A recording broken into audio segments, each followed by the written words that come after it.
नमस्कार। नमस्कार। आज हमारे पास एक बहुत ही दिलचस्प आध्यात्मिक लेख है, अंश है। पुजारी से पूज्य बनने की यात्रा से। हाँ, नमस्कार। और इसका जो शीर्षक है वही ध्यान खींचता है, एक उपासक मतलब पुजारी वो कैसे खुद पूजनीय बन सकता है। पूज्य, ये विचारी मतलब काफी गहरा है। बिल्कुल। और ये स्रोत जो है ये असल में एक तरह का आध्यात्मिक प्रवचन है। अच्छा। जिसे इस परंपरा में मुरली कहते हैं। माना जाता है कि ये परमात्मा के सीधे शब्द हैं, रोज सुनाए जाते हैं। अच्छा, रोज? हाँ, और ये फोकस करता है आत्मज्ञान पर और एक गहरे बदलाव की यात्रा पर। तो हमारा काम है कि इसके जो मुख्य संदेश हैं, जो कॉन्सेप्ट्स हैं, उनको समझें। हाँ, देखें इसमें क्या खास है। बिल्कुल बिल्कुल, चलिए खोलते हैं इसको। हाँ, तो सबसे पहली बात जो आपने कही, यही पुजारी से पूज्य बनना। ये सुनने में एक बहुत बड़े लेवल का चेंज लगता है। सिर्फ पूजा करने वाले से पूजे जाने योग्य बन जाना। हाँ, स्रोत में इसका ठीक ठीक मतलब क्या बताया गया है? देखिए, इसका सार ये है कि ये सिर्फ कोई कहावत नहीं है, बल्कि एक स्थिति है जिसे हासिल किया जा सकता है। अच्छा। और यहाँ पर पूज्य बाप यानी परम पिता परमात्मा शिव, उनकी भूमिका बहुत अहम बताई गई है। वो इस बदलाव में मदद करते हैं। लक्ष्य है उनके जैसा पावन पूज्य बनना। और स्रोत कहता है कि इसकी पहली सीढ़ी है खुद को ये शरीर ना समझना। ये पंचतत्व का शरीर नहीं है। हाँ बिल्कुल, खुद को आत्मा समझना, एक बहुत ही सूक्ष्म अविनाशी ऊर्जा का बिंदु, लाइट का पॉइंट। ओके। इसमें कहा गया है कि आत्मा को जाने बिना परमात्मा को उनके असली रूप में जानना मुश्किल है। अच्छा।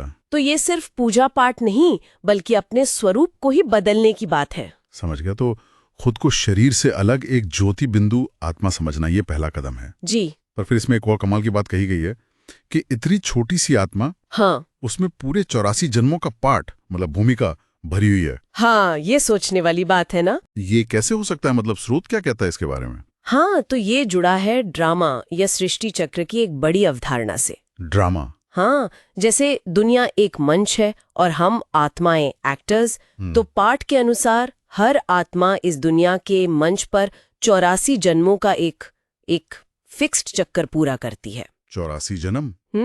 और अभी का जो समय चल रहा है उसको कहते हैं संगम युग। संगम युग यानी युगों के मिलने का समय। बिल्कुल। और स्रोत इसे बहुत खास मानता है क्योंकि ये वो छोटा सा संगम है एक बड़े बदलाव से ठीक पहले का। ओके। जब परमात्मा स्वयं आकर आत्माओं को वो सच्चा ज्ञान देते हैं जो भक्ति मार्ग की रस्मों रिवाजों से अलग है। अच्छा, भक्ति से अलग ज्ञान। हाँ, और इसी ज्ञान का निचोड़ है मनमना भव। मनमना भव यानी अपने मन को एक परमात्मा पिता की याद में लगाना। मन से परमात्मा को याद करना। हाँ, और इसी से जुड़ा है एक शब्द योग बल भी है शायद। बिल्कुल।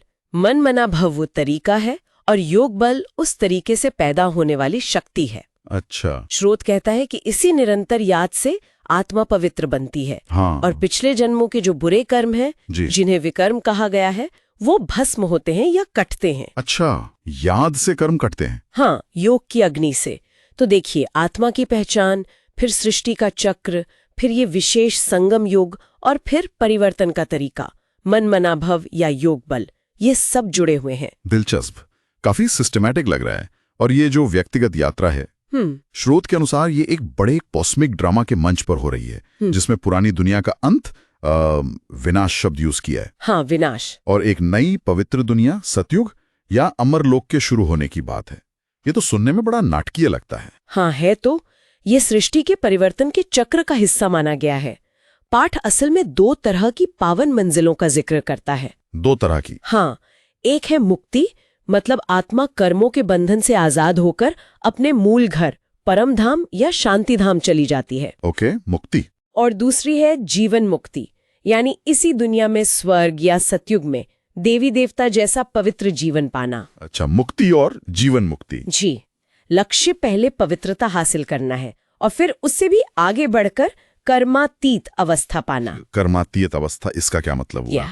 मतलब कर्म करते हुए भी उसके अच्छे बुरे फल के असर से परे हो जाना, ऊपर उठ जाना, कर्मों के असर से पूरी तरह मुक्त। ये तो वाकई दो ऊंची स्थिति बताई गई है। हाँ बिल्कुल। और इसे पाने का तरीका क्या बताया, मतलब रोज की जिंदगी में? हाँ, प्रैक्टिकल सलाह भी दी है कि दुनिया में सारे काम करते हुए भी साक्षी दृष्टा बनकर रहो। साक्षी दृष्टा? देखने वाला। हाँ बिल्कुल, जैसे आप अपनी ही जिंदगी की फिल्म देख रहे हो, आप उसमें शामिल हैं, पर एक अंदरूनी जागरूकता है कि आप सिर्फ किरदार निभा रहे हैं, असल में आप देखने वाले दृष्टा हैं। इंटरेस्टिंग पर्सपेक्टिव है। स्रोत कहता है कि ये नजरिया रखते हुए लगातार पिता परमात्मा को याद करने से नए बुरे कर्म नहीं बनते और आत्मा हल्की होती जाती है। अच्छा। साथ में ये भी कहा है कि शरीर अगर पुराना हो जाए, बीमार हो जाए, तो उससे परेशान नहीं होना है, बल्कि इसी शरीर का इस्तेमाल करके अपना आध्यात्मिक लक्ष्य हासिल करने पर ध्यान देना है। तो कुल मिलाकर सार यही निकलता है कि परमात्मा की याद जी, और उनके दिए ज्ञान के आधार पर खुद को बदलना, हाँ, आत्म परिवर्तन, यही आत्मा की मूल पवित्र स्थिति को पाने और पूज्य बनने का रास्ता है। सही समझा। आत्म परिवर्तन पर ही मुख्य जोर है। बिल्कुल। चलिए, इस चर्चा के अंत में एक विचार छोड़ जाते हैं फिर। हाँ, जरूर। ये स्रोत एक तरफ तो कर्मों का बोझ मिटाने और अपना सुनहरा भाग्य बनाने के लिए पुरुषार्थ, हाँ, पुरुषार्थ मतलब अपनी कोशिश, हाँ, अपनी कोशिश, परमात्मा को याद करने की मेहनत, इस पर बहुत बल देता है। बिल्कुल। लेकिन दूसरी तरफ ये एक पहले से तय सृष्टि चक्र यानी ड्रामा की भी बात करता है। ये बात भी है। ये थोड़ा सोचने पे मजबूर करता है ना, हाँ, बिल्कुल। कि इस आध्यात्मिक सफर में हमारी अपनी कोशिश, हमारा पुरुषार्थ और ब्रह्मांड की ये तय कहानी, ये ड्रामा, इसके बीच का संतुलन क्या है? सही सवाल है। स्रोत इसका सीधा जवाब नहीं देता, पर यह गुत्थी सुलझाने के लिए हमारे मन में जरूर छोड़ जाता है। हाँ, इस पर विचार किया जा सकता है। पुरुषार्थ और ड्रामा दोनों का रोल क्या है? बिल्कुल, सोचने के लिए एक अच्छा पॉइंट।